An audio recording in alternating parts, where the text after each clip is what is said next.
আমার ভাইরা বন্ধুরা গভীর মনোযোগ। ইমাম বুখারী রাদিয়াল্লাহু তাআলা আনহু সহিহ বুখারীর মধ্যে হাদিসটা তাকরার করেছেন। আমার নবী বলেন, মান রাআনি ফিল মানামে ফাকাদ রাআল হক। এই আমার উম্মতরা শোনো,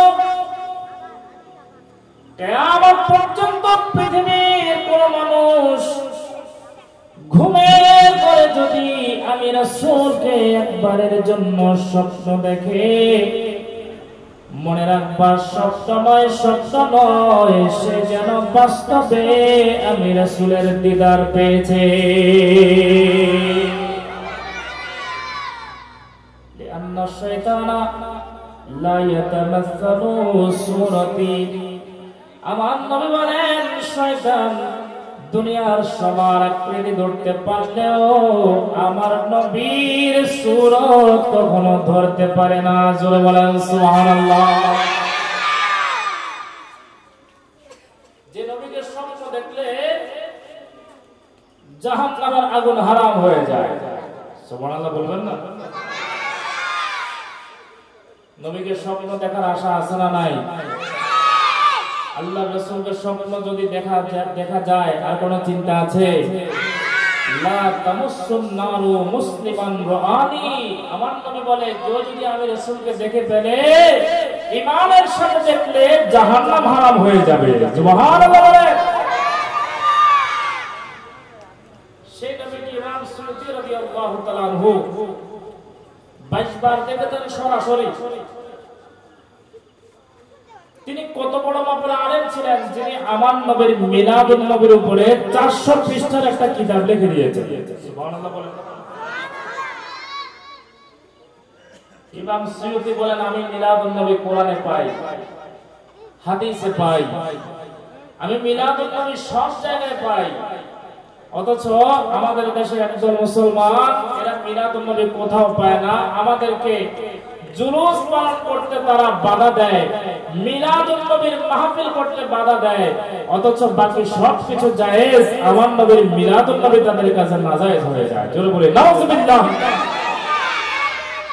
এজন্য মিলাদুন নবী কাকে বলে জানবার জন্য, রাসূলের ইজ্জত সম্মান কাকে বলে চিনবার জন্য আমার হুজুর কিবলায়ে আলম বানিয়ে জামিয়া সৈয়দ আহমদ শাহ সিরকুটি রাদিয়াল্লাহু তাআলা আনহু বাংলার জমিনে জামিয়া প্রতিষ্ঠা করে দিয়েছেন।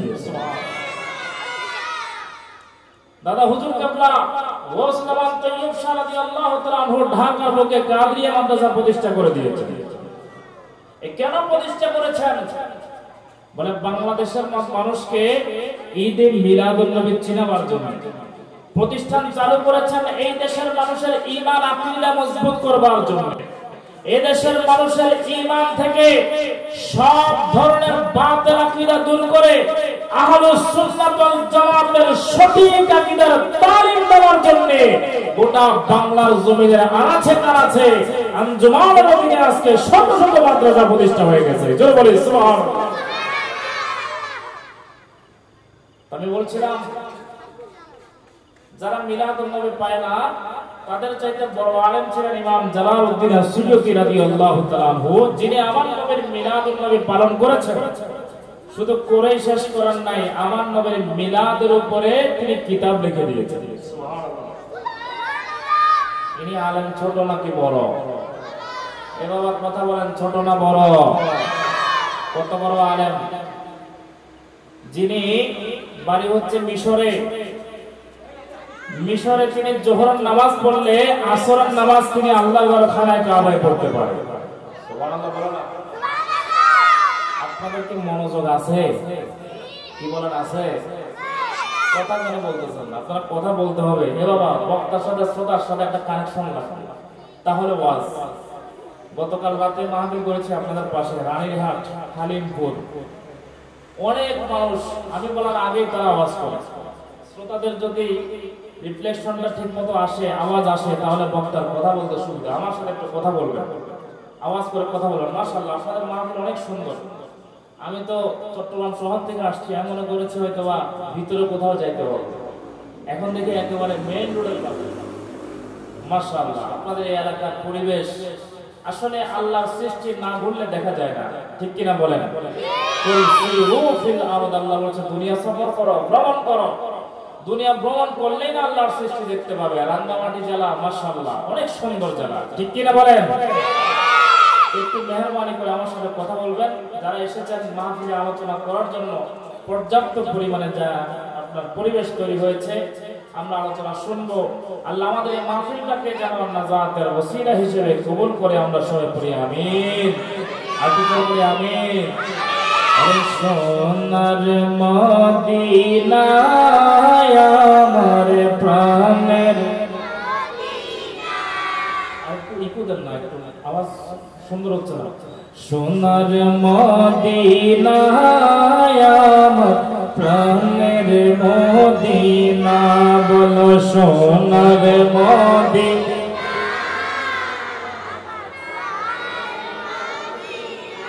ভুলব না তোমায় আমি, ভুলতে পারি না আমার সোনার মদিনায় আমার। আরে সোনার মদিনায় আমার প্রাণের। আর কত কালে কাঁদেব মোরা বসে বাংলাদেশে, কবে মোরা যেতে পারব নূর নবীজির দেশে। ওগো আল্লাহ কবুল করো মোদের মনের বাসনা, আমার সোনার মদিনা প্রাণের মদিনা, আমার সোনার মদিনা।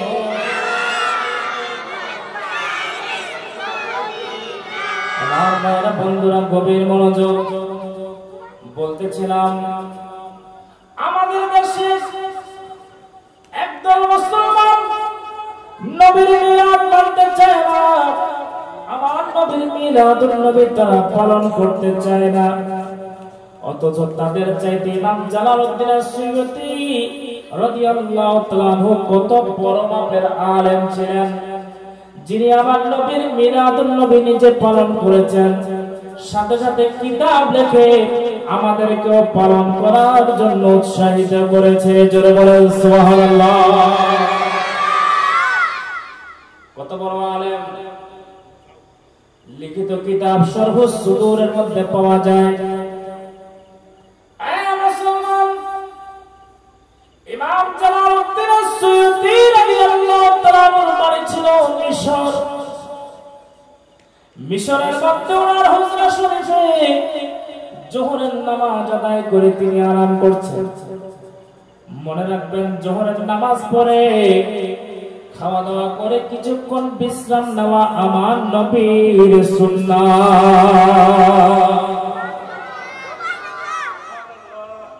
নবীর সুন্নাত মোতাবেক জীবন সাজালে ওই জীবনের মধ্যে শান্তি আছে না নাই? কথা বলেন, আছে না নাই? আমরা তো নবীকে ভালোবাসি, কিন্তু নবীর সুন্নতের আমল আমরা করতে চাই না, ঠিক কিনা বলেন? আমরা নবীকে ভালোবাসি, আমার নবীর আমল 5 ওয়াক্ত নামাজ পড়তে চাই না। আমরা নবীকে ভালোবাসি, আমার নবীর সুন্নাত দাঁড়ি রাখার কথা বললে ভালো লাগে না, আছে না নাই? নাই? আমার ভাইরা মনে রাখতে হবে, নবীর ভালোবাসা থাকবে ভিতরে, ভালোবাসার প্রকাশ পাবে আপনার বাহিরে। জোরে বলেন সুবহান। ভালোবাসা থাকবে ভিতরে, অন্তরে, আর ভালোবাসা দেখা যাবে আপনার সুরতে, আপনার সিরতে। কথা বলেন, ঠিক কিনা? ইমাম সুয়ুতী রাদিয়াল্লাহু তাআলা আনহু ওনার হুজরা শরীফ মিশরের মধ্যে জোহরের নামাজ আদায় করলেন। জোহরের নামাজ পড়ার পরে ইমাম সুয়ুতীর খাদেম ওনার কাছে আসলেন। খাদেম বলল, হুজুর, কোন খেদমতের প্রয়োজন আছে কিনা? ইমাম সুয়ুতি তাকায়া দেখে খাদেমের চেহারাটা বড় মলিন দেখা যায়, চেহারার মধ্যে বড় পেরেশানি দেখা যায়। খাদেমকে বলে, খাদেম কি ব্যাপার, কি ব্যাপার, কি হয়েছে, চেহারা মলিন কেন, মনে কোনো ব্যথা আছে কিনা বলো। খাদেম বলে, হুজুর মনের মধ্যে একটা ব্যথা আছে, একটা আশা আছে। বলে, কি আশা?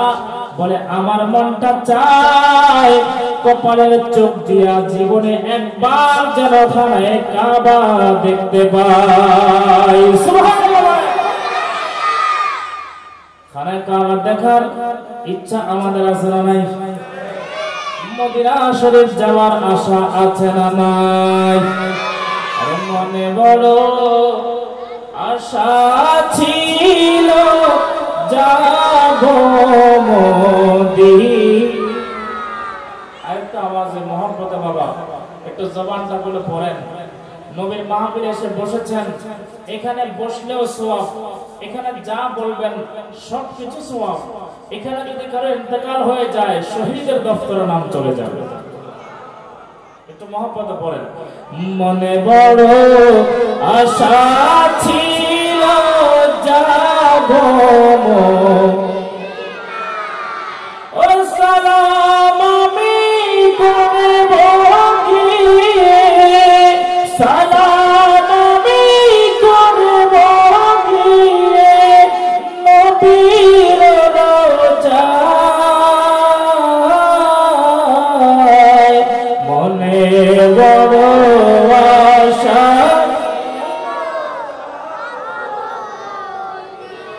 আরে মনে বড় আশা ছিল যাবো। আল্লাহ আমাদেরকে জীবনে একবার মদিনার জিয়ারত নসিব করুন। আর একটু জোর বলি আমিন। মদিনা শরীফ যাইতে টাকা লাগে না, মহব্বত লাগে, ঠিক কিনা বলেন? ইন্নামাল আমালু বিন্নিয়াত। নিয়ত যদি সহিভাবে করতে পারেন, নিয়ত পুরা করার মালিক কে?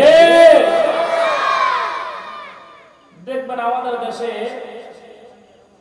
কত কোটিপতি আছে, বাড়ি আছে, গাড়ি আছে, সম্পদ আছে, টাকার পাহাড়। কয়েকদিন পর পর সিঙ্গাপুর চলে যায়, মালয়েশিয়া চলে যায়, পরিবার নিয়ে ঘুরতে যায়। যদি জিজ্ঞেস করা হয় বাংলাদেশ ছাড়া আর কোন দেশের নাগরিকত্ব কি আছে, বলবে হ্যাঁ আমার আমেরিকার সিটিজেনশিপ আছে। যদি বলা হয় আমেরিকা তো গিয়েছেন, সিঙ্গাপুর গিয়েছেন, মালয়েশিয়া গিয়েছেন, মক্কা মদিনায় কি যাওয়া হয়েছে, বলবে না মক্কা মদিনায় তো যাইতে পারি না। আর আমার দেশে গ্রামে গঞ্জে পাড়া মহল্লায় এমন এমন মসজিদের ইমাম সাহেব আছে, মাত্র ৫,০০০ টাকা বেতন, অথচ সোনার মদিনা জিয়ারত হয়ে গেছে, ঠিক কিনা বলে? এজন্য মক্কা মদিনায় যাওয়ার জন্য মন লাগে, হৃদয় লাগে, মহব্বত লাগে, আমার নবীর প্রতি তাজিম এবং সম্মান লাগে, ঠিক কিনা বলে? এজন্যই তো কাজী নজরুল ইসলাম আমাদের জাতীয় কবি কেমন মহব্বত নিয়ে এগুলো লিখেছেন। আমি বারবার চিন্তা করি ওনাকে নোবেল প্রাইজ দেওয়া দরকার ছিল, ঠিক কিনা বলেন? কারণ এগুলো ইশক ছাড়া, মহব্বত ছাড়া এই কালামগুলো আসবে না। কত সুন্দর ভাবে তিনি লিখেছেন। আরে ত্রিভুবনের প্রিয় মুহাম্মদ, ত্রিভুবনের এলো রে দুনিয়া রে সাগর,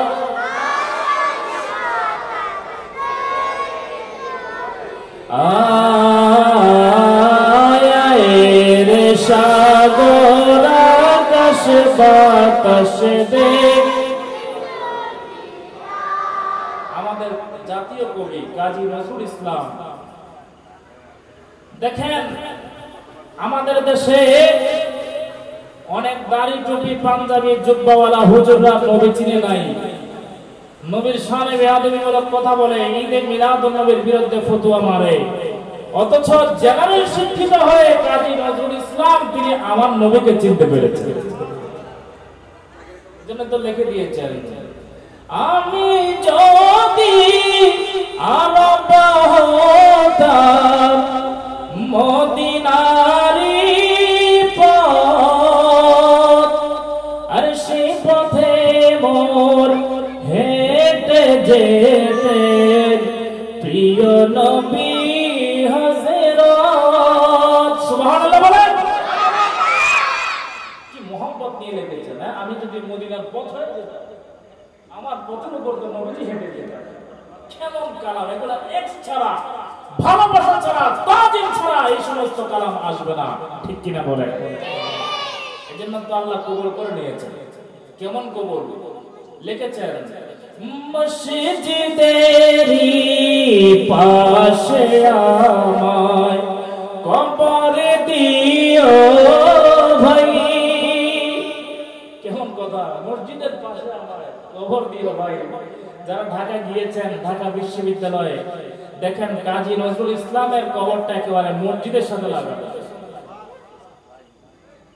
এটাই হচ্ছে নিয়ত। ইন্নামাল আমালু, ইমাম বুখারী বাবু কাইফা কানা বাকিল ওয়াহির মধ্যে একবারে প্রথম হাদিস, ইন্নামাল আমালু বিন্নিয়াত। মানুষের সমস্ত আমলের সম্পর্ক তার নিয়তের সাথে। জোরে বলি সুবহানাল্লাহ। আজকে আমরা এখানে বসেছি, এসেছি, নিয়ত করবেন যে আজকের মাহফিলটা যেন আমার নাজাতের ওসিলা হয়। কারণ নিয়ত যদি মজবুত হয়, এই মাহফিলকে আমাদের ময়দানে নাজাতের ওসিলা হয়ে যাবে। জোরে বলি সুবহানাল্লাহ। আল্লাহুম্মা সাল্লি আলা সাইয়্যিদিনা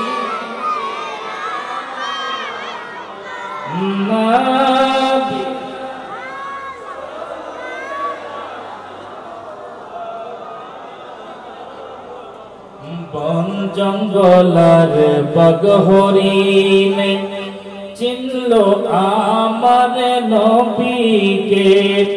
আরে মানুষ হইয়া চিনলাম না রে, দুঃখ রইল মনেতে। আল্লাহুম্মা সাল্লি আলা নাবি।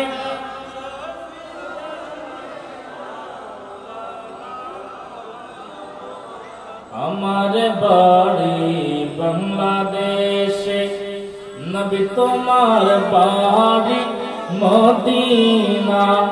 মোরা সেই মদিনা যাব কেমনে, রাস্তা মোদের দেখাও না।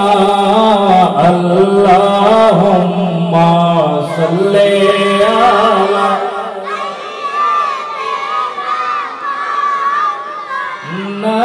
নাবিয়িনা শাফিনা। আমার বাইরে আমি বলতেছিলাম, আমার দেশের মৌলবীরা নবী চিনে নাই, কিন্তু ইমাম জালালউদ্দিন আস-সুয়ুতী রাদিয়াল্লাহু তাআলা বলেন, আমি শতাব্দীর মুজাদ্দিদ হয়ে নবীর মিলাদুন নবী পালন করি, তোমাদেরকেও পালনের জন্য বলি। তিনি কত বড় আলেম ছিলেন। খাদেমকে বলে, খাদেম মনটা খারাপ কেন, চেহারা মলিন কেন? খাদেম বলে, হুজুর মনে চায় কপালের চোখ দিয়া যেন জীবনে একবার আল্লাহর ঘরে খানায় কাবা দেখতে পাই। জোরে বলুন সুবহান। কারণ খানায় কাবার মধ্যে কিয়ামত পর্যন্ত আল্লাহর কোন বান্দা গিয়ে যদি এক রাকাত নামাজ আদায় করতে পারে, আল্লাহর ঘরে খানায় কাবার সম্মানে এক রাকাত নামাজের বিনিময়ে আমার আল্লাহ ওই বান্দাকে 1,00,000 রাকাত নামাজের সওয়াব দিয়ে দিবে। খাদেম বলে, হুজুর মন চায় খানায় কাবা দেখতে। ইমাম জালালউদ্দিন আস-সুয়ুতী রাদিয়াল্লাহু তাআলা বলে, খাদেম তুমি কি বেশি যাইতে, তোমার মন কি বেশি টানে? বলে, হ্যাঁ হুজুর বেশি টানে। ইমাম সুয়ুতী বলে, খাদেম আজকে যদি আমরা রওনা হই, তুমি কি যাইতে রাজি আছো? বলে, হুজুর আমি রাজি আছি। ইমাম সুইতি বলে খাদেম রে প্রস্তুত হয়ে যাও, রেডি হয়ে যাও, আজকে জোহরের নামাজ মিশরে আমাদের হুজরার মধ্যে পড়েছি, ইনশাআল্লাহ আল্লাহ যদি কবুল করে আমি তোমাকে নিয়ে আসরের নামাজ আল্লাহর ঘরে খানায়ে কাবায় পড়তে যাই। জোহরের নামাজ মিশরে বলে তুমি রেডি হয়ে যাও, আসরের নামাজ আমরা বাইতুল্লাহ শরীফে পড়ব। সুবহানাল্লাহ বলেন না। এ বাবা বলি আল্লাহদের এই ক্ষমতা আছে না নাই? আওয়াজে বলা হয় মনে হয় নাই, আছে। আল্লাহ ওদের এই ক্ষমতা পাওয়ার দিয়েছেন কে? আল্লাহ পাওয়ার দিলে, ক্ষমতা দিলে, ইজ্জত দিলে বান্দা কখনো ইজ্জত কমাইতে পারে?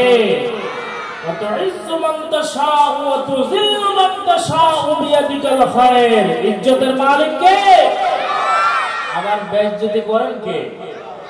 মনে রাখবেন আল্লাহ কারো সম্মানহানি করে না, আল্লাহ কাউকে বেইজ্জতি করে না, বরং বান্দা নিজের কর্মের কারণে বেইজ্জতি হয়। ঠিক কিনা বলেন? আল্লাহ তো চেয়ারে বসায় দেন, কিন্তু মানুষ তার কর্মের কারণে চেয়ার থেকে অপমানিত হয়ে চলে যেতে হয়। কথা বলেন ঠিক কিনা? আমাদের দেশের মানুষ আল্লাহর কারামত মানতে চায় না। দেখেন না এখন সমানে মাজার বাঁধা শুরু হয়ে গেছে। এই দেশে নবী ইসলাম প্রচারের জন্য আসে নাই, সাহাবায়ে কেরাম স্থায়ীভাবে ইসলাম প্রচার বাংলাদেশে করেছেন বলে কোনো প্রমাণ নাই।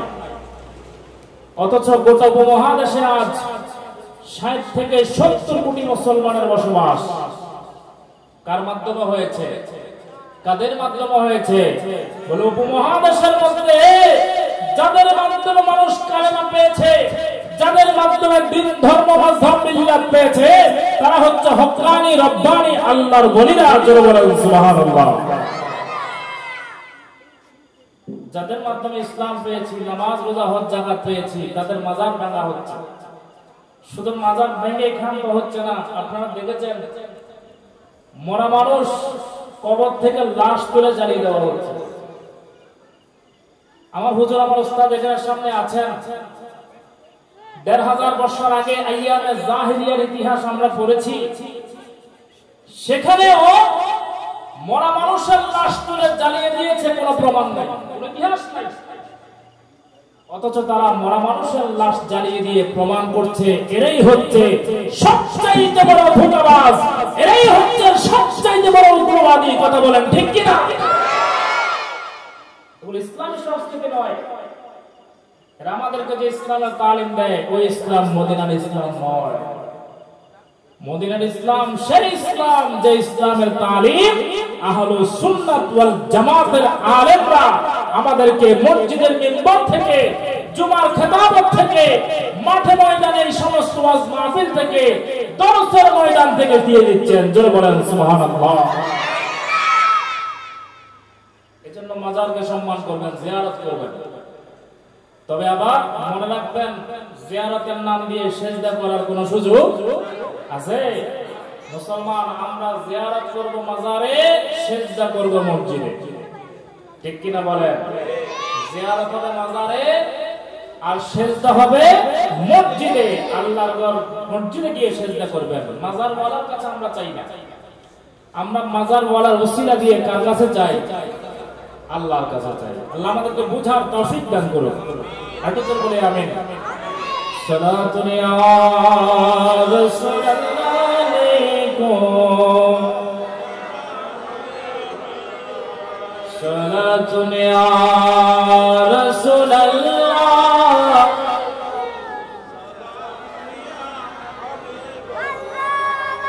আজ ঈদ মিলাদুন নবীর মাহফিল চলতেছে, আজ ঈদ মিলাদ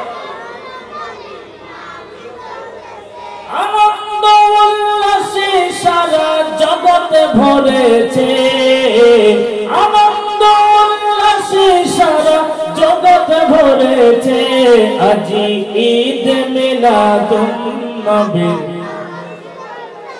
আজ ঈদ মিলাদুন নবীর নূরে নবীজির নূর চরণ যেদিন পায় ভুবন, দুঃখ মুছিয়া লাভ করেছে স্বর্গীয় জীবন। মরা গাছের ডালে ডালে ফুল ফুটেছে, মরা গাছের ডালে ডালে ফুল ফুটেছে, আজি ঈদ মিলাদুন নবীর, আজি ঈদ মিলাদুন নবীর। আমার ভাইরা বন্ধুরা গভীর মনোযোগ। ইমাম সুয়ুতী বলে খাদেম বাইতুল্লাহ শরীফ তোমার দেখার বড় আশা। এ খাদেম রেডি হয়ে যাও, জোহরের নামাজ পড়েছি মিশর, আল্লাহ যদি কবুল করে তোমাকে নিয়ে আজকে আসরের নামাজ আল্লাহর ঘর খানায় কাবায় পড়ব। জোরে বলেন না সুবহানাল্লাহ।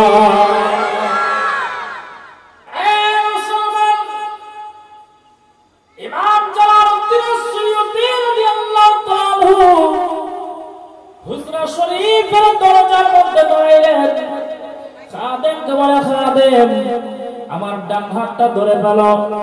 খাদেম ডান হাতটা ধরে ফেললেন, বলেন চোখ দুইটা বন্ধ করো। দুইটা চোখ বন্ধ করে ফেললেন, বলে আমি না বলা পর্যন্ত চোখ দুইটা খোলা যাবে না। খাদেম বলে, হুজুর যেভাবে বলবেন ইনশাআল্লাহ সেভাবে হবে। বলে আমার সাথে পথ চলা শুরু করো।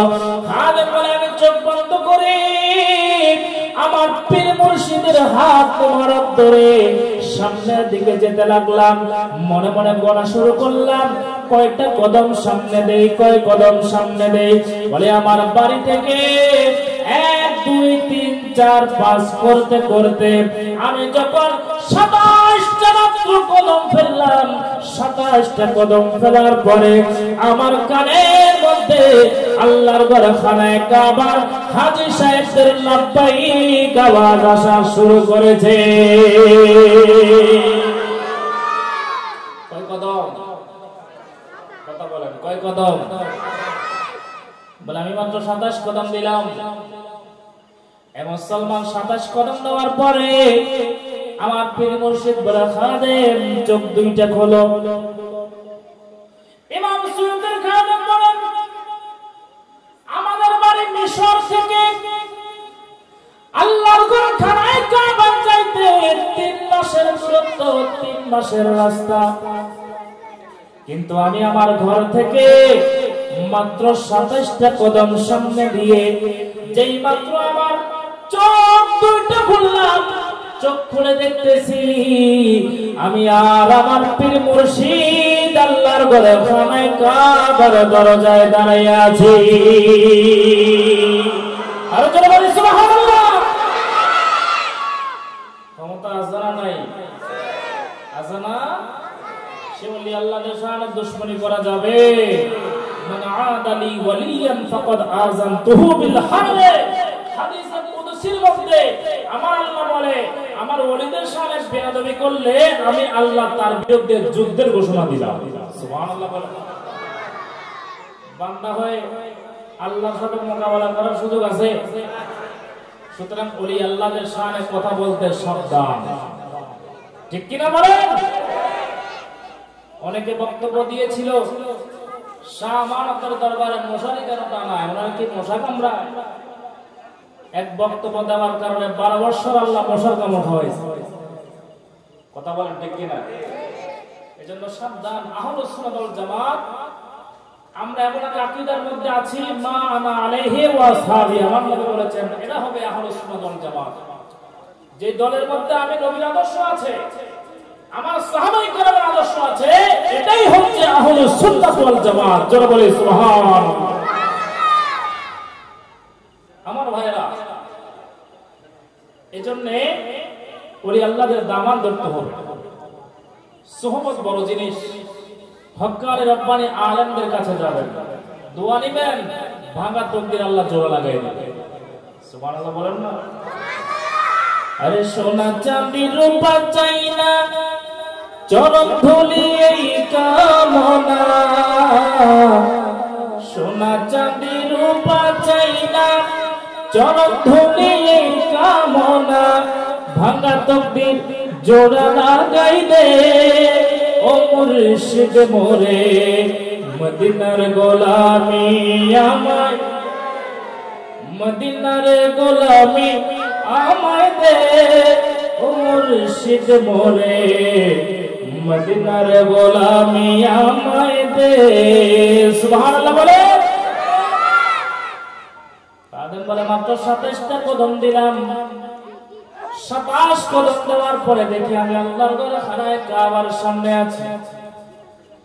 আসরের নামাজের সময় এখনো দেরি আছে।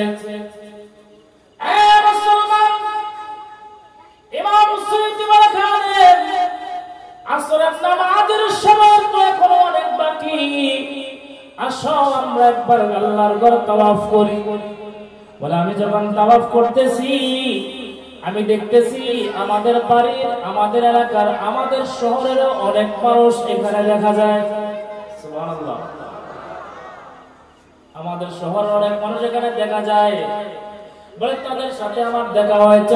আসরের নামাজ মক্কা শরীফের যিনি ইমাম, ইমামের পিছনে আমরা আদায় করলাম। নামাজ যখন শেষ হয়ে গেল আমার পীর মুর্শিদ ইমাম জালালউদ্দিন সুয়ুতী রাদিয়াল্লাহু তাআলা আনহু কত বড় আলেম ছিলেন, তিনি বলেন খাদেম আমার সাথে এসেছো, এখন আমি চলে যাই, তুমি থাকো, আল্লাহর ঘর আরো ভালো করে দেখো। সুবহানাল্লাহ বলে। খাদেম মনে মনে চিন্তা করে মিশর থেকে আমার পীর মুর্শিদের সাথে মাত্র 27টা কদম দিয়ে চলে আসছি, এখন যদি উনি আমাকে ফেলে চলে যায় তাহলে তো আমার যাইতে লাগবে কয় মাস? কয় মাস? বলে 3 মাস লাগবে যাইতে। বলে এত লম্বা সফরের দরকার নাই, যেভাবে দামান ধরে আসছি এইভাবে দামান ধরে যাইতে চাই। সুবহানাল্লাহ। বলে হুজুর, বলে আমি আপনার দামান ধরে আসছি, আমি আপনার সাথে যাব। ইমাম সুয়ুতী বলে ঠিক তাই নাকি? বলে হ্যাঁ। আচ্ছা ঠিক আছে আসো, হাত ধরে লাগবে। বলে চোখ বন্ধ করো, খুলবা না কিন্তু। চোখ খোলা যাবে না। বলে আল্লাহর ঘর কাবা থেকে আমরা আবার মিশরের দিকে রওনা হয়েছি, আসার সময় লাগছে মাত্র 27 কদম, কিন্তু যাওয়ার সময় 1 2 3 4 করে মাত্র 9টা কদম দিলাম। সর্বোচ্চ দূর কিতাবে লেখা আছে 9টা কদম দেওয়ার পরে ইমাম সুয়ুতী বলে খাদেম চোখ দুইটা খুলতে পারো। খাদেম চোখ দুইটা খুলে দেখে 9টা কদম দিয়ে আল্লাহর ঘরখানায় কাবা থেকে নিজের বাড়িতে চলে এসেছে। মাত্র 9 কদমে নিজের বাড়িতে। এটাই হচ্ছে আল্লাহর ওলিদের কারামত। একটু জোরে বলি সুবহানাল্লাহ। ওরে আমার মনে জল্পনা কল্পনা নবী যাব আমি সোনার মদিনা, আমার মনে জল্পনা কল্পনা নবী যাব আমি সোনার। আল্লাহ আমাদেরকে জীবনে একবার সোনার মদিনা কবুল করো। তো যিনি 27 কদম দিয়ে নিজের বাড়ি থেকে কাবাতে যেতে পারে, আবার 9 কদম দিয়ে কাবা থেকে নিজের বাড়িতে আসতে পারে, উনি আলেম কি ছোট ছিলেন না বড় ছিলেন? কত বড় আলেম! বলে তার সিনার মধ্যে আমার নবীর 2 লক্ষ হাদিস মওজুদ ছিল। জোরে বলি সুবহানাল্লাহ। আমাদের দেশে বাবা কত বড় না কত বড় সালাতুন ইয়া রাসূলুল্লাহ আলাইকুম, সালাতুন ইয়া রাসূলুল্লাহ আলাইকুম।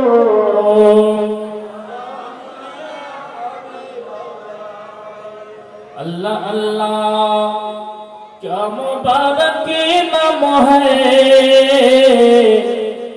अल्लाह अल्लाह मुमिनों का जिक्र है, सलातुन या रसूल।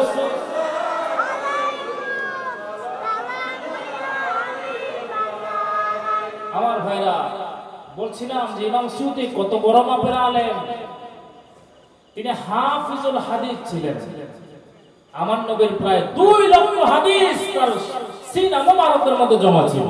সুবহানাল্লাহ বলেন। আমাদের সিনার মধ্যে হাদিস কয়টা আছে? আমরা কি জানি? মানুষ আমাদেরকে বড় আলেম বলে, বড় খতিব বলে, বড় ওয়াইজ বলে, আসলে আমাদের মধ্যে যে কি আছে সেটা আমরা নিজেরা জানি। কিন্তু ইমাম সুয়ুতীর 2 লক্ষ হাদিস মজুদ ছিল, যেটা হাফিজুল হাদিস বলা হতো। আমাদের দেশে আমরা হাফেজ বলি যারা 30 পারা কোরআন মুখস্থ জানে। কথা বলেন ঠিক কিনা? আপনাদের এলাকায় হাফেজ সাহেব নাই? আছে না? যাদের সিনার মধ্যে 30 পারা কোরআন আছে তাদেরকে বলা হয় হাফিজুল কোরআন। আমার ভাইরা মনোযোগ দিয়ে শুনেন, হাফেজের বাবা হওয়া, হাফেজের মা হওয়া, এটা যে কত বড় রহমত, কত বড় নিয়ামত, দুনিয়াতে না বুঝলেও কিয়ামতের ময়দানে আল্লাহ নূরের টুপি মাথায় পরিয়ে হাফেজের মা বাবাকে সম্মানিত করবেন। জোরে বলি সুবহানাল্লাহ।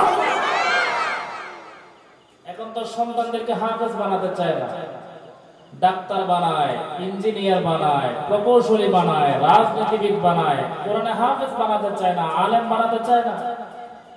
খবর নিয়ে দেখেন, বাংলাদেশের মধ্যে যতগুলো বৃদ্ধাশ্রম আছে, অধিকাংশ বৃদ্ধাশ্রমের মা বাবাদের সন্তান বড় বড় ডাক্তার, ইঞ্জিনিয়ার, কিন্তু কোন হাফেজের, কোন আলেমের মা বাবা বৃদ্ধাশ্রমে আছে আজ পর্যন্ত সেটাকে প্রমাণ করতে পারে নাই। আওয়াজ বলি সুবহানাল্লাহ। আল্লাহর কোরআন এমন এক কিতাব, সারা পৃথিবীর মধ্যে অনেক ধর্ম আছে, হিন্দু আছে, বৌদ্ধ আছে, খ্রিস্টান আছে। কোন ধর্মের গুরুকে যদি আপনি জিজ্ঞেস করেন আপনার ধর্মগ্রন্থটা কি আপনার মুখস্থ আছে, হিন্দুদেরকে আপনি জিজ্ঞেস করবেন রামায়ণ কি মুখস্থ আছে, বলবো নাই। যারা বৌদ্ধ ধর্ম মানে বলবেন ত্রিপিটক আপনাদের ধর্মগ্রন্থ মুখস্থ আছে, না না এটা তো মুখস্থ নেই। পৃথিবীর কোন ধর্ম পণ্ডিতে তার ধর্মীয় গ্রন্থ মুখস্থ নাই, সে হাফেজ না। কিন্তু আমরা এমন এক ধর্মের অনুসারী, আমাদের ধর্মগ্রন্থ 30 পারা কোরআন দেখেন 5 বছর 6 বছরের একটা বাচ্চার সিনার মধ্যে জমা হয়ে গেছে। সুবহানাল্লাহ। এই কুদরতটা কার? কথা বলেন কার? এজন্য হাফেজের মা হওয়ার চেষ্টা করবেন, হাফেজের বাবা হওয়ার চেষ্টা করেন। আপনার জীবনের সবচেয়ে বড় সফলতা তখনই হবে যখন আপনার রেখে যাওয়া আপনার একটা সন্তান আপনার জানাজার নামাজের ইমামতির জান মুসাল্লায় দাঁড়াতে পারবে। ঠিক কিনা বলেন? খাতানাবিল খায়র তো এটাই। মারা যাওয়ার পরে নিজের সন্তান যদি নিজের জানাজার ইমাম হওয়ার উপযুক্ততা অর্জন করতে পারে, এটাই তো একটা মানুষের জীবনের সবচেয়ে বড় সফলতা। ঠিক কিনা বলেন? মাদ্রাসা ছেড়ে দিতে চায় না, আলেম বানাতে চায় না, বলে এদের ভবিষ্যৎ বলতে কিছু নাই, দুনিয়া নাই, কিছু নাই। মাদ্রাসায় ছাত্র দিবেন, ছেলেকে মেয়েকে ভর্তি করাবেন, আলেমের মতো আলেম যদি হতে পারে ভাত খাওয়ার সুযোগ পাবে না, বিরিয়ানি খাইতে খাইতে দিন চলে যাবে। কথা বলেন ঠিক কি? মাদ্রাসার ছেলেরা এখন কোন দিক থেকে পিছিয়ে নেই, সব দিক থেকে অলরাউন্ডার তারা। আলহামদুলিল্লাহ বলেন। আলেমের মা হবেন, আলেমের বাবা হবেন, এটা রহমত। আল্লাহ যাদেরকে ভালোবাসে তাদেরকে কোরআন এবং হাদিসের ইলম দান করেন। সুবহানাল্লাহ। আমি বলছিলাম ইমাম জালালউদ্দিন আস-সুয়ুতী রাদিয়াল্লাহু তাআলা আনহু কত বড় মাপের আলেম, যিনি হাফিজুল হাদিস। এত বড় আলেম হয়ে তিনি বলে আমি মিলাদুন নবী নিজে পালন করি, তোমরাও পালন করো। যদি দলিল লাগে 400 পৃষ্ঠার দলিল সামনে রেখে দিয়েছি। সুবহানাল্লাহ। সুতরাং মিলাদুন নবী পালন করতে কোনো ভেজাল আছে? আমার দেশে বলে 2 ঈদ ছাড়া কোনো ঈদ নাই। আসলে তাদের জন্য 2 ঈদ ছাড়া ঈদ নাই, কারণ এরা কোরবানির ঈদের সময় চামড়ার টাকা পায়, তারপরে ঈদ উল ফিতরের সময় ফেতরার টাকা পায়, মিলাদুন নবীর সময় তো কিছু পায়। এজন্য বলে মিলাদুন নবী ঈদ না। আমরা বলি আমাদের জন্য কোরবানির ঈদও আছে, আমাদের জন্য ঈদ উল ফিতরও আছে, আমাদের জন্য আমার নবীর মিলাদুন নবীর ঈদ আছে। আমরা সকল ঈদের সেরা ঈদ করে মিলাদুন নবীকে স্বীকার করি, ঠিক কি না বলে? এজন্য সকল ঈদের সেরা ঈদ ঈদে মিলাদুন নবী। সুবহানাল্লাহ। বলে সাহাবীরা কি মিলাদুন নবী পালন করছে? আরে সাহাবীরা মিলাদুন নবী পালন করার দরকার তো ছিল না। সাহাবীরা তো সকাল বিকাল আমার রাসূলকে সচক্ষে দেখেছে। রাসূল তো তাদের সাথে মিলাদুন নবী দরকার। যারা সকাল সন্ধ্যা 5 বার মসজিদে নববী এসে রাসূল দেখতে পেতেন, আরে নবী দেখেন তাদের জন্য মিলাদুন নবী ছিল। সুবহানাল্লাহ। এই তো নবী দেখাটাই তাদের জন্য ছিল মিলাদুন নবী। আমরা তো নবী দেখি নাই, এজন্য আমরা মাহফিলের মাধ্যমে নবী দেখার আনন্দ নেই, জুলুসের মাধ্যমে নবী দেখার আনন্দ নেই। আমরা কিয়ামের মাধ্যমে, দুরূদ সালামের মাধ্যমে, ফাতিহার মাধ্যমে আমার নবীর মহব্বতের প্রকাশ করি। কথা বলেন ঠিক কি না? আল্লাহ আমাদের এই মহব্বতকে কবুল করে পড়ি আমিন। হে মুসলমান, গভীর মনোযোগ। আপনি আর আমি নবীকে কেমন ভালোবেসেছি, কি ভালোবেসেছি?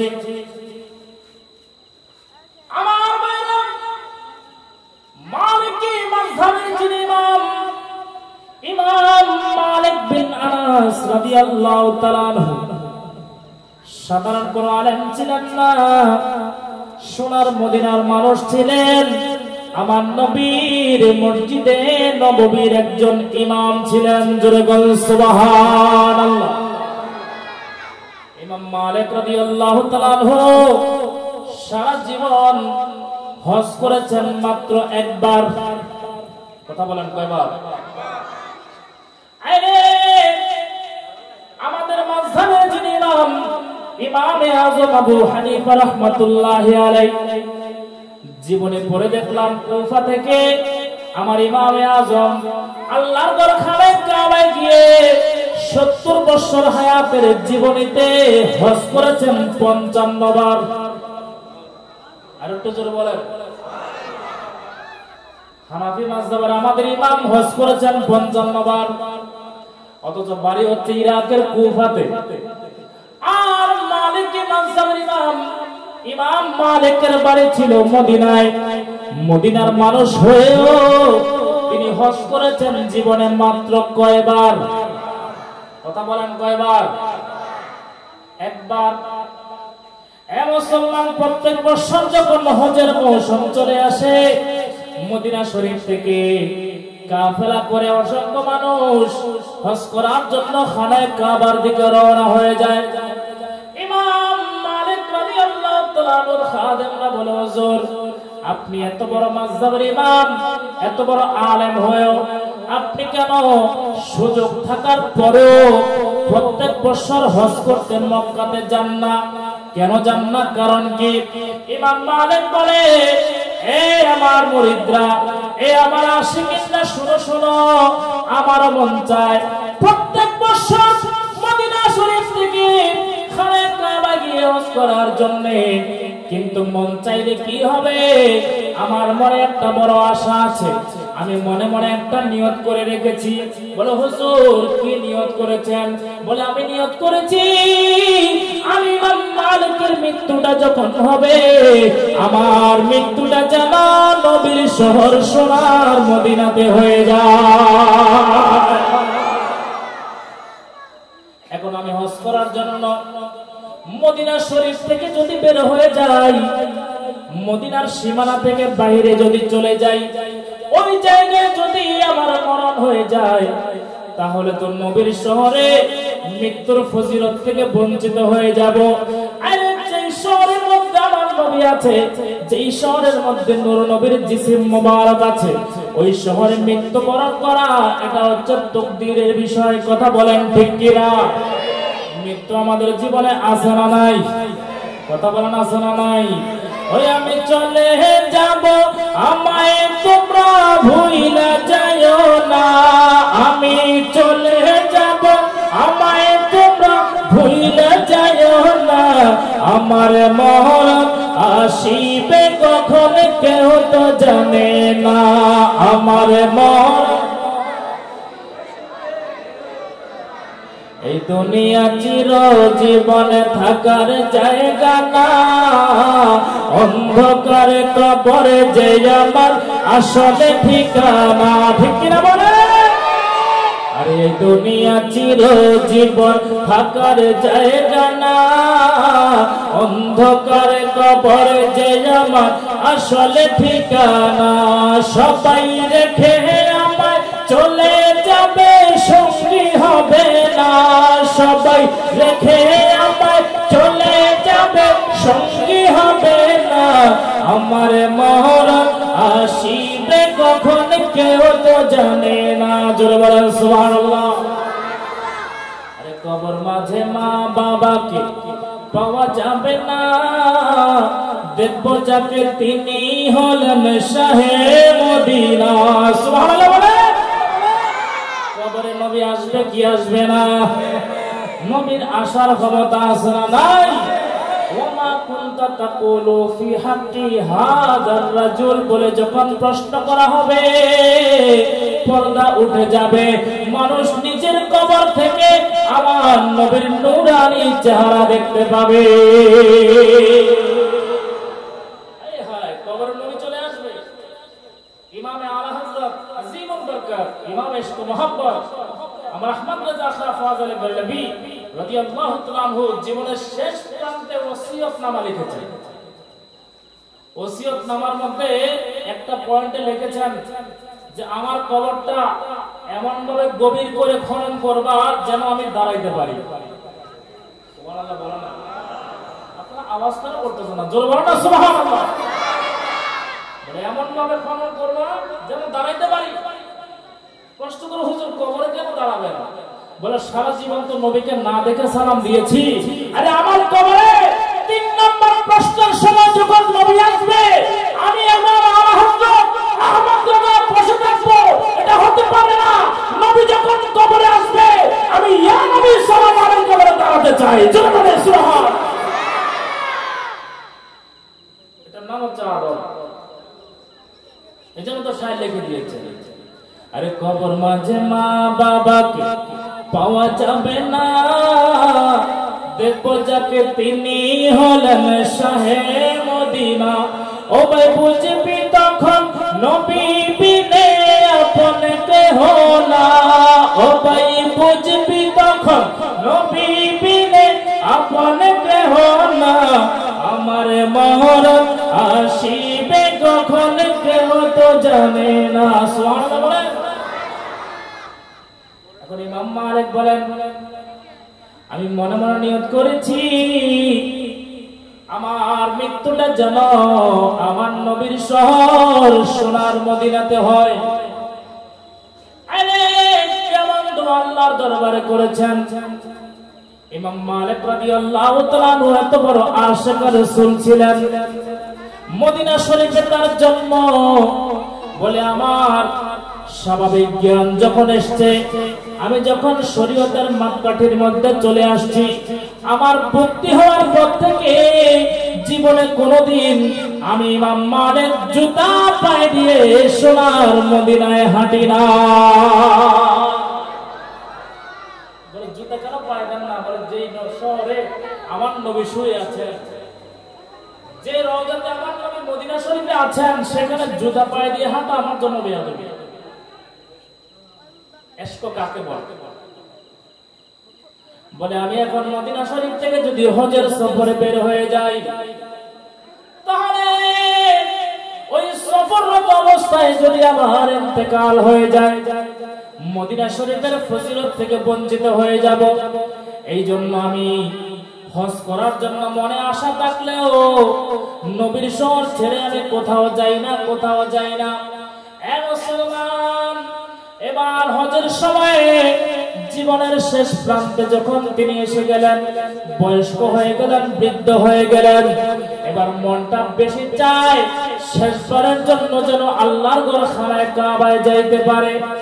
আর মনে মনে চিন্তা করে, আল্লাহ রে, আমি যদি জানতে পেতাম আমার হায়াত আর কতদিন বাকি আছে, আমি যদি জানতে পেতাম আমি আর কতদিন বেঁচে থাকবো, তাহলে যদি সুযোগ হতো একবারের জন্য খানায় কাবা জিয়ারতে যেতাম। আল্লাহ, আমি তো জানি না আমি ইমাম মালিকের হায়াত আর কতদিন বাকি আছে। আল্লাহ রে, তুমি একটু আমাকে জানাইয়া দাও আমি আর কতদিন বেঁচে থাকবো। জোরে বলেন সুবহানাল্লাহ। যদি আমি জানি যে কতদিন বাঁচবো, ওই সময় ভিতরে যদি খানা কাবা ঘুরে আসার সুযোগ থাকে তাহলে যাবো। বারবার মানাতে বলে, আল্লাহ জানি না কতদিন বেঁচে আছি, জানায়া দেন আমি আর কতদিন বাঁচবো। এইভাবে ইমাম মালিক রাদিয়াল্লাহু তাআলা দোয়া করতেন। দোয়া করতে করতে করতে করতে একদিন এশার নামাজের পরে ইমাম মালিক বিন আনাস রাদিয়াল্লাহু তাআলা আনহু জায়নামাজের মধ্যে বসে আমার নবীর উপর দুরূদ শরীফ পড়তে পড়তে পড়তে পড়তে জায়নামাজে ঘুমিয়ে গেলেন। এবার ঘুমের মধ্যে যখন আছে, ঘুমের ঘরে তিনি স্বপ্ন দেখতেছে ওনার হুজরা শরীফের মধ্যে আমার নূর নবী তাশরীফ নিয়ে এসেছে। আমার নবীকে স্বপ্ন দেখা মানে স্বপ্ন নয়, বাস্তবে দেখা, ঠিক কিনা বলে? ইমাম মালিক আমার নবীকে যখন স্বপ্ন পেয়ে গেলেন, স্বপ্নে দিদার হয়ে গেল। ইমাম মালিক রাদিয়াল্লাহু তাআলা বলে, হুজুর আজকে আপনি আমাকে দিদার দেওয়ার জন্য এসেছেন, আপনার সাথে অন্য কোনো কথা বলবো না, শুধুমাত্র একটা প্রশ্ন আপনাকে করব। এই প্রশ্নের জবাব কিন্তু আমি চাই। আমার নবী মুস্কি হাসি দিয়ে বলে, ইমাম মালিক কি প্রশ্ন করবা, কি জানার আছে বলো। ইমাম মালিক স্বপ্নের ভিতরে আমার নবীর কাছে জানতে চাই, হুজুর আপনি একটু বলেন না আমি ইমাম মালিকের হায়াত আর কতদিন বাকি আছে। আমার নবীকে প্রশ্ন করে, হুজুর আপনি বলে দেন আমার হায়াত আর কতদিন বাকি আছে, আমি কতদিন বাঁচবো একটু বলেন না। আমার নবীর কাছে এলাম আছে না নাই? আছে না? ওমা হুয়া আলাল গায়বে বিদনিন, গায়বের খবর দিতে আমার নবী কৃপণতা করে না। সুবহানাল্লাহ। রহমান আল্লামাল কোরআন, আমার আল্লাহ নবীকে গায়বের খবর জানিয়ে দিয়েছেন, ঠিক কি না বলেন? আমার নবী বলে, হুজুর জানতে চাই আমি আর কতদিন বাঁচবো, আমার হায়াত কতদিন বাকি আছে। ইমাম মালিক যখন প্রশ্ন করলেন, মুসলমান আমার নবী ইমাম মালিকের দিকে তাকিয়ে মুস্কি হেসে দিলেন। মুস্কি হেসে দিয়ে আমার নবী মুখে কিছু বলে নাই। আল্লাহ নবীর স্বপ্নের ভিতরে ইমাম মালিক রাদিয়াল্লাহু তাআলা আনহুর দিকে ইশারা করে আমার নবী ডান হাতের 5টা আঙ্গুল দেখাইয়া দিয়েছে। কয় আঙ্গুল? এ বাবা কয় আঙ্গুল? আমার নবী ডান হাতের 5 আঙ্গুল দেখালেন। ইমাম মালিক বলেন, নবীর 5 আঙ্গুল দেখালেন, আমার ঘুম হবে গেছে, আমার সব শেষ। এখন তো আরো চিন্তার বিষয়, আরে এতদিন তো জানতাম না, সেটাই ভালো ছিল। এখন আমার নবী 5 আঙ্গুল দেখাইলেন, হাকিকত তো প্রকাশ করে নাই। 5 আঙ্গুলের মানে কি 5 বছর নাকি 5 মাস নাকি 5 ঘন্টা? 5 আঙ্গুলের মানে কি? ইমাম মালিক পরেশান হয়ে গেলেন। আমার নবী 5 আঙ্গুল দেখাইলেন, এখন 5 আঙ্গুলের ব্যাখ্যা কি হবে? ব্যাখ্যা কি হবে? এই বাবা স্বপ্নের ব্যাখ্যা জানা এটা আরেকটা ইলম, ঠিক কিনা বলেন? আল্লাহ সবাইকে সব যোগ্যতা দেয় না। কেউ ডাক্তার হয়, কেউ ইঞ্জিনিয়ার হয়, হ্যাঁ, কেউ বা আলেম হয়, সবাইকে তো আল্লাহ সমান যোগ্যতা দেয় না। এক একজনকে আল্লাহ এক এক দিকের পাণ্ডিত্য দেয়, ঠিক কিনা বলেন? আমি আলেম, আপনি আমার কাছে যদি বাড়ির ইঞ্জিনিয়ারিং এর মাপ নিতে আসেন, আমার পক্ষে সম্ভব? আমার আপনি সাধারণ মানুষ, আপনাকে যদি বলে জুমার নামাজের খুতবা দেন, আপনি পারবেন? যার যে কাজ, যোগ্যতা দিয়েছেন কে? কথা বলেন কে? আল্লাহ যাকে চায় তাকে এলেম দান করে, আল্লাহ যাকে চায় তাকে মর্যাদার আসন দান করে। এজন্য হিংসা করে কাউকে নিচের দিকে নামানো যায় না, বরং মহব্বত করলে আল্লাহ তাকে উপরের দিকে টেনে নিয়ে যায়। ঠিক কিনা বলেন? আমরা তো কারোর জন্য দোয়া করতে চাই না, মহব্বত করতে চাই না, খালি হিংসা করি। মনে রাখবেন আমার নবীর হাদিস, আগুন যেভাবে লাকড়িকে পুড়িয়ে ফেলে, হিংসা সেভাবে মানুষের আমলগুলোকে নষ্ট করে।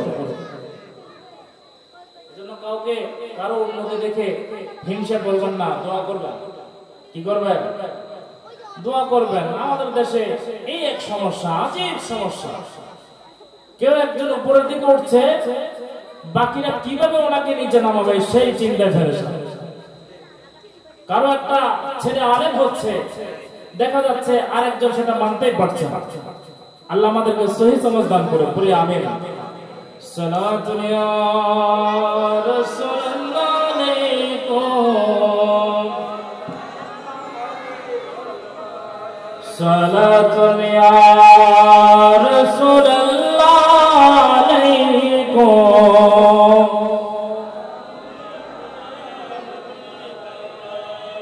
নারে তাকবীর, নারে রিসালাত, ঈদে মিলাদুন নবী। প্রধান বক্তার আগমন, প্রধান বক্তার আগমন। আলহামদুলিল্লাহ আমাদের মঞ্চ ভবিষ্যৎ হয়েছে।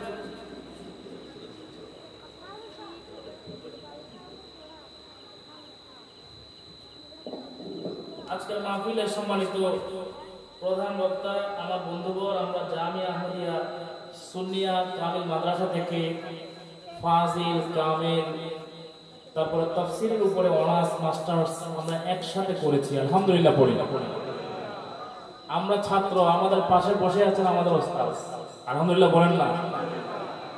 ওস্তাদের জন্য এটা একটা বড় নিয়ামত, প্রাপ্তি। একজন ওস্তাদের জন্য বড় প্রাপ্তি হচ্ছে ওনার ছাত্ররা কোন পজিশনে গিয়েছেন সেটা দেখে যাওয়া। কিনা বলেন? মা বাবার জন্য বড় প্রাপ্তি সন্তানদের সফলতা দেখে যাওয়া। ঠিক কিনা বলেন? আবার ছাত্রের জন্য বড় নসিবের বিষয়, যেই হুজুরের দরসের মধ্যে সামনে বসে আমরা কিতাব পড়েছি, ওই হুজুরের সাথে একই সাথে বসে স্টেজে ওয়াজ করতেছি, এর চাইতে বড় সফলতা আর কি হতে পারে? ঠিক কিনা বলেন? আমরা এতদূর আসার পিছনে আমাদের যোগ্যতা বলতে কিছু নাই, পুরোটাই আমাদের ওস্তাদ এবং মা বাবার দোয়া। দোয়ার শক্তি মানুষকে ক্ষুদ্র থেকে বিশাল অবস্থানে নিয়ে যেতে পারে। ঠিক কিনা বলেন? এজন্য বেশি বেশি দোয়া নিবেন, বেশি বেশি দোয়া চাইবেন, হক্কানি রব্বানি উলামায়ে কেরামের দরবারে যাবেন। निगाहे वली में ये तासीर देखी, बदलती हजारों की तकदीर देखी। আল্লাহ ওলিদের নিগাহে করবে কত ভাঙা তকদীর আমার আল্লাহ জোড়া লাগাই দিয়েছে। জোরে বলি সুবহানাল্লাহ। আল্লাহ আমাদের ওস্তাদ, ছাত্র সকলের এই মেহনত, দ্বীনে খিদমতকে নাজাতের সদকা হিসেবে যেন কবুল করে। আমরা পড়ি আমিন। সালাতুন ইয়া রাসূলুল্লাহ আলাইকুম, সালামুন ইয়া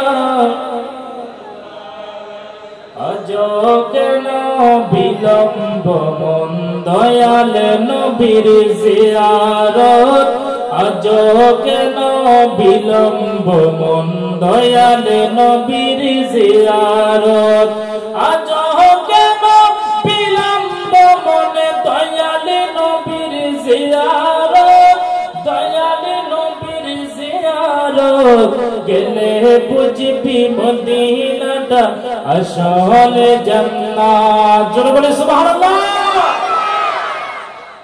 এবার ইমাম মালিক রাদিয়াল্লাহু তাআলা আনহু সবটার মধ্যে আমার নবীর থেকে একটা তিনি নমুনা পেয়ে গেলেন।